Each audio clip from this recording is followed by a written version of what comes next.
There we go. And you're good to go whenever you're ready. Excellent. We're all set? Okay, so hello everyone. Thank you so much for coming. We are excited to be able to offer again another information session regarding the research equity, research equity archives curation and history program, the REACH program. We're excited to have our guests on today from the Princeton University. It's in collaboration with DSU and the Princeton University. There are other HBCUs that are also have been invited to participate in the program. We're excited because this would be, I believe, the second year that we're actually able to participate. We had a great time last summer. It's 2 weeks in June. Students would have the amazing opportunity to be a part of this program, but we wanted to give you some more information, right? I am Andrea Murphy. I'm the Executive Director for Library Services. Many of you, you've seen me in the library. I know you have. We have also Miss Marjorie Ramsey from the library, and there are several others who are here as well. I want to make sure I give a few minutes to just thank you for coming, because I know everyone's busy. We have Disney on campus today. They're in the yard, Disney in the yard. So they are recruiting today. So there's a lot going on for students. So I thank you for taking the time to just get more information. I know several of the students have also shared their interest. And this is going to be the time that you have your questions answered. Will be some information about the program, along with other things that might assist in this process. We also have on Dr. Carol McFarland from Princeton as well. She will give information about the program itself, and she is our person extraordinaire. So we're excited that she's here, along with Sarah Logue from Princeton. She is one of the reference librarians, am I correct? One of the reference librarians there, along with Ms. Amy Vo. I thank you so much for coming, one of the processing archivists as well. And we're excited to have not only our visitors be able to share information about the program, but to give you any details that you might need and some tips that would assist in this process as well. All right, I'm going to stop talking. Thank you to Danielle Craig for one of our hosts. And I thank you all for coming. Take it away, Dr. McFarlane. Well, good afternoon. I am so impressed that you all are here.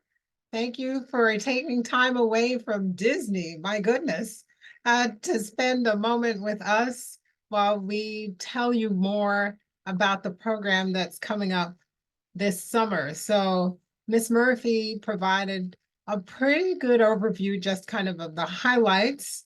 It is the REACH program. She explained what that stands for. It's a mouthful. Just realize it's a combination of a focus on museums and a focus on archives. Just keep that in mind. You don't have to remember the acronym. It's 2 weeks. It's in June. Everything is paid for.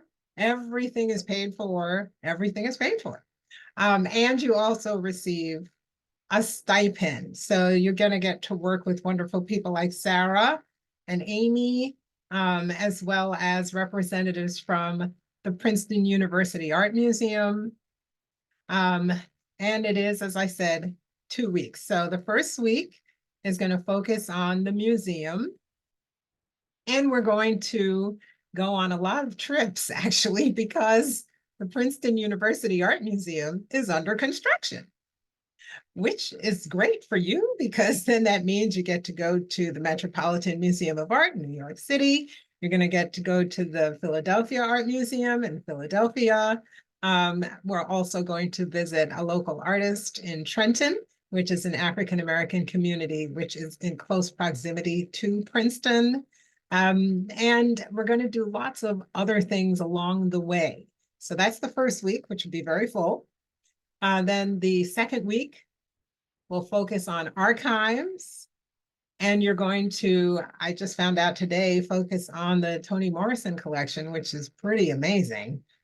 Just to be able to look through some of the things that she has donated to the university. She was a professor there, as I'm sure some of you know.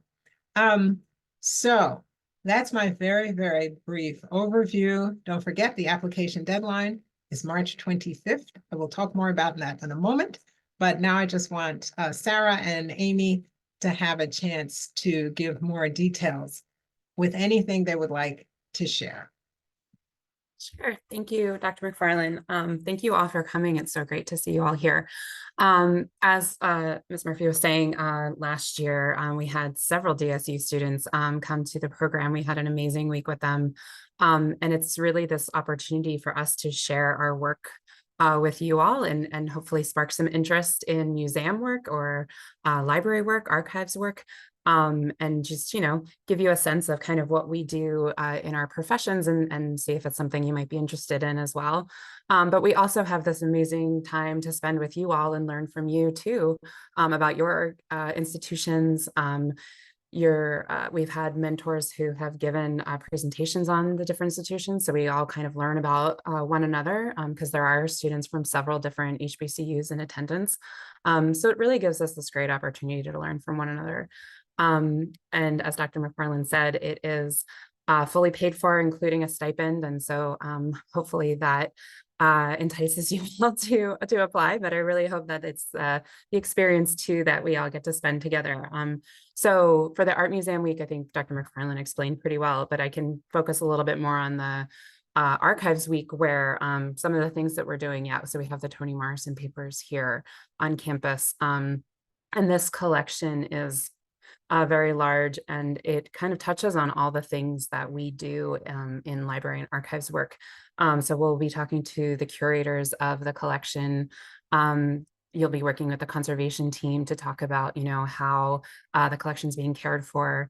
We talk about how it's being processed. So Amy's team will talk about that, how we process collections. And then my team, which provides access to the collections, we kind of talk about how we use the collections in classrooms, and the general public is welcome to come to our library. And so, how we provide access to these things. So it's really, we hope, 2 weeks that spark joy in these professions and make you all think that maybe this is a path that you might want to take, along with our colleagues at DSU who have also taken this path. And so, yeah, we all kind of joined together to, talk about how much we love the work that we do and hope that you'll find joy in it too. So, Amy? Yeah, I just want to second that and say that there are so many different points of entry in library and archives work. And I think talking about the Toni Morrison papers and just looking at the different stages and types of work that is also done, like the curators not only help select and get more or additions added to the papers, they also have worked on exhibitions and as well as with public services and curators together. They work on instruction, teaching classes about the collection. And then there are other parts of the library as well, like there's a communications department if you're interested in AV or like video and photography. So it's really, you can be from any background, and there are points in the library and archives that can spark that interest, and we're hoping to share those different points with you all. Great, thank you, ladies. So Amy just alluded to this, perfect segue. Thank you, Amy. But it doesn't matter what major you are. You don't have to be an art major or a communications major or a history major. You can be any major, it doesn't matter. Literally, I've been doing these programs for years now and have had majors from almost every area at this point. And there's always, believe it or not, a point of connection, always, because Sarah alluded to this also. Some of the things that you're learning during both weeks actually are principles that you can apply to your area of specialty and to your future career. Believe it or not, just trust me. It's true. So that I think kind of gives you the broad brush and some specifics. We are here to answer whatever questions you have. I will ask, if you have a question, can you put on your camera just so we can put a face with a name? That would be great. All right. Thanks so much. Okay, I'm gonna push. If you could introduce yourself, just to give a quick introduction of and why you're interested in the program, or share what you feel comfortable sharing. But I'm just going to put that out there because I see a couple of names that I'm not familiar with. So I'm going to start with, let's see, I'm going to start with Miss Harmon, or Miaya, I should say. If you could just your name and what year you're in and just basic information. I'm sorry, can you hear me? No. Okay. You know what? I think you might be freezing. So I'm so sorry. If you're in the library, try a different area. Can we hear you? No, we really, unfortunately, we're not able to. So I'm going to come back to you, Miaya, okay? Let's start, Talitha.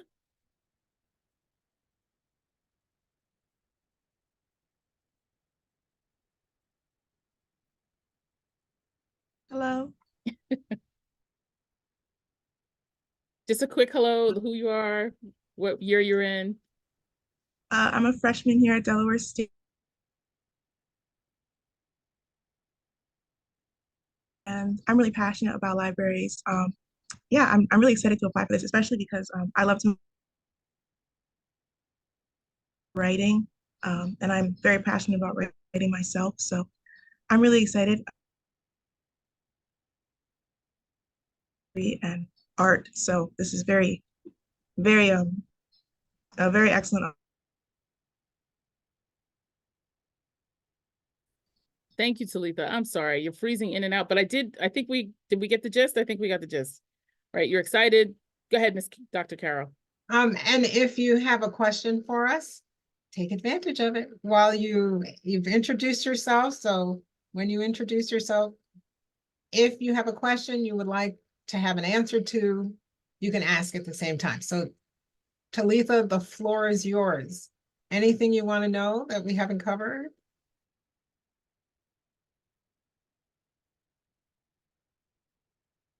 Try putting it in the chat. I'll say that.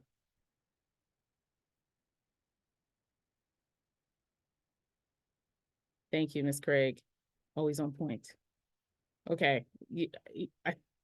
I'm sorry. I think you're freezing. So I'm going to go to Ms. Kennedy. Hi, can you hear me? Yes. Okay, I'm still getting ready for the Disney on the Yard thing, so I don't want to turn my camera on yet. But my name is Kennedy Parson. I'm a junior here at Delaware State University. This program, it really caught my eye when I got the email from Ms. Craig. I'm just interested in learning new things, traveling, doing more research on things, just to, gain more insight. You never know what you may be interested in. And, it's always good to meet new people, network. Yeah, and I do have a question about the application. Can someone drop it in the link? I mean, in the chat, because on the email, it's only the scanner part, and it won't let me scan it. So, Okay. I'll send, I can do it as a poster. So I'll put that in the chat. I'll put a link to it. I'll do that right now. okay. Go ahead if you wanted to keep going. I'm sorry. Oh no, that was it. That's pretty much it. I'll show my face a little bit though. What's Um, your major? Oh, I'm sorry. My major is liberal studies. I just recently changed it. I was a criminal justice major Okay, at first. okay. Yeah, and I just wanted to say that I have a journalism undergrad degree, and I did not know that this was the path that I wanted to take. I wish that I had had a program like this to kind of let me know like what the possibilities were. So I actually went to library school in my 30s. So you all are getting a leg up on me. So I really hope, yeah, that this is an opportunity where even if you just had the slightest interest, it gives you an idea of kind of the different kinds of things out there that you might want to pursue later. Do you still use your journalism degree in some sort? I mean, I think it was really helpful to have as far as, being able to write for any, profession that I've been in. So yes, being able to edit, being able to write, I think that any undergraduate degree builds starts that foundation for you, and you can kind of build from there. Great. Thank you. Thank you. Ms. Cormasa? Hi, can you hear me? Yeah.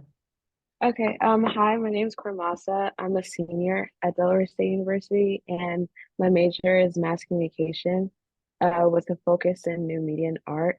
So I'm more on like the digital side of like art and everything. But what sparked my interest about this opportunity was about like the whole archive idea about it. And I really do like arts history per se, because like you would think like digital, like it's all about the now, but I like to learn how it developed over time.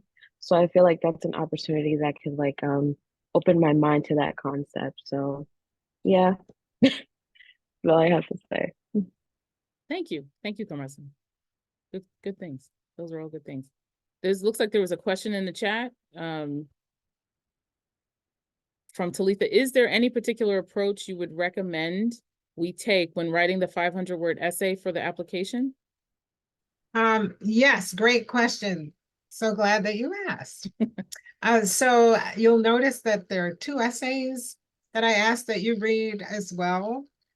Just really make sure you read the essays and you reflect on your reading in your essay. That'll help a lot. So that'll help you in shaping the first part of the essay. So I know that I've asked for 2 things. I say discuss your academic major or interest and explain how they relate or could relate to the REACH program. And then also reflect on these 2 articles, right? Reading the articles first and thinking about them will help in answering the first part of the essay. So if you take that approach, you'll end up writing a better essay. And 500 words is not the limit. So if you find that it's going past that, that is okay.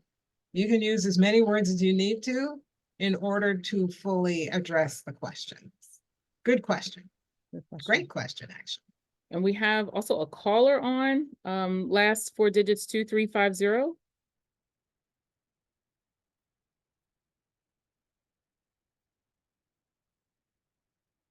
Or not, that's okay. If you didn't, we can have, if you can unmute yourself, that would be great. But if not, if you can, I don't know, can you write in the chat if you're on call? Maybe. But if you have any questions, please don't hesitate to reach out. I think my email's on the flyer, omurphy@desu.edu. Feel free to send me a quick email. You could do that as well. I'll put it in the chat as well. And then we have, I'm gonna call out, there's another person on named Inger Lawton. I'm just gonna call her out real quick just to say hello. Hello, everyone. I hope you're all having a good afternoon. I just wanted to pop on that the program sounds very interesting, and I'm very proud of our students. Ms. Lawton is our amazing administrative assistant, so we are so happy that she was able to come on. I had to call you out, Ms. Lawton. I had to call you out. No worries. Good to see and meet everyone.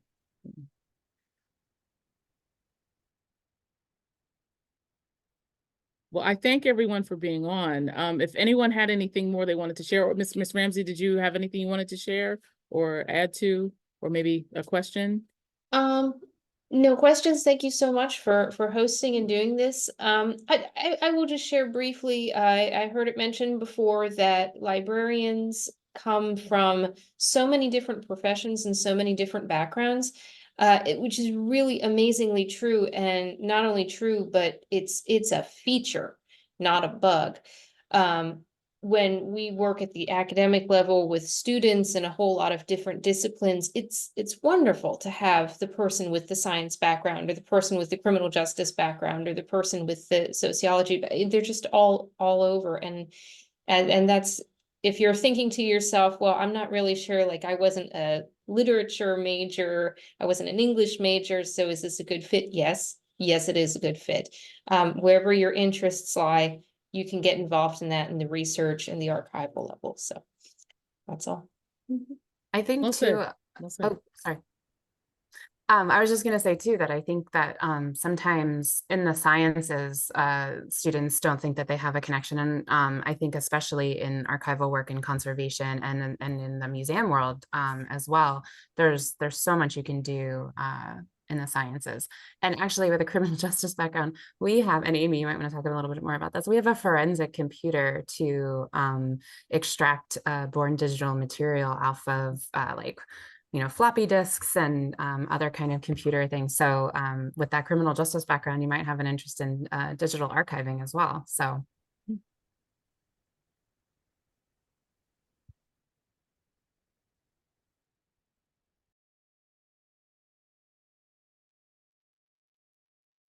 You're muted. I was like, oh. So it's thank you for sharing that, and thank you, Ms. Ramsey, as well. It's like everyone has shared, it's an amazing opportunity not only to utilize whatever skill you have, whatever focus you're in, whatever subject you're in this profession, in the different professions that are being highlighted here. I'm excited to say that I was liberal studies, so I loved a little bit of everything, and I felt thankful because it was that's more of a humanities degree. And I ran with that. I loved the research piece, and that's what drew me to libraries. And then archives, the background, the history background. I was torn between what to choose. So what I found exciting about my choice was the opportunity to touch everything and to have that ability to be nosy in a good way, right? That's the research piece that goes with it. So never discount what you're led to do, because it's all relevant and it all can be used in whatever profession you choose. And this is a great opportunity to, coming from any background, to be able to utilize that in this particular program. Last year we were able to meet computer scientists, some bio folks were there from all the different HBCUs, and it was really exciting to meet the different students and see everyone connect. And become a team, really, and continue to reach out to one another. So please note also on the flyer, those are DSU students who participated last year. So some are DSU students, I should say, but they're all part of participating as well. And just as Dr. McFarland just shared, the application deadline is March 25th. All right. Thank you all for being here. Thank you to our panelists who took time out. I know how busy everyone is, and the students as well. There's another question. Can I ask how many students usually attend? We usually accept about 15 students altogether, but we do have flexibility, so apply. I also, Andrea, you mentioned computer science people. That made me think further beyond the born digital processing, the forensic recovery computer that Sarah mentioned. We do work a lot with IT folks who run codes and things to help us analyze our metadata and revise it. So there's, like we've been saying, there's so many points of entry, and computers work. IT work is a big one, especially now that we use a lot of different management systems and things like that. Very good, thank you. Yeah, and I know somebody was saying too that they like the idea of networking, and I think the cohort last year just really connected with one another almost immediately, and we had really amazing conversations. The students were really inquisitive, and plans that we had started taking tangents based off of the students' interests and stuff. So yeah, it's a great opportunity to just meet with your peers and learn about what they're working on, and maybe have friends for life. So very good. Yeah, to that point, Sarah, they continue to be in contact with each other. And I've been doing this now since 2017, and even the 2017 cohort still is in contact with each other. They continue to support each other. They applaud each other's successes. They encourage each other when they're struggling. So what you end up also finding, one of the many benefits of this, is that you are developing and expanding your network, and you're expanding a network of people who are like-minded, who can help to support you, and vice versa, for years to come. I think that was excellent. I think we should end it on that. I think we should end it on that. Does anyone else have any questions? Okay, I'm going to share my screen with the flyer. I know Amy was kind enough to put in the chat, but just so that you have it, here is our the flyer for the program itself. There is a QR code along with on the link that was in the chat. Please share. Please make sure to apply, and we look forward to seeing those applications, right? Well, Dr. Carroll looks forward to seeing those applications. All right. Thank you again.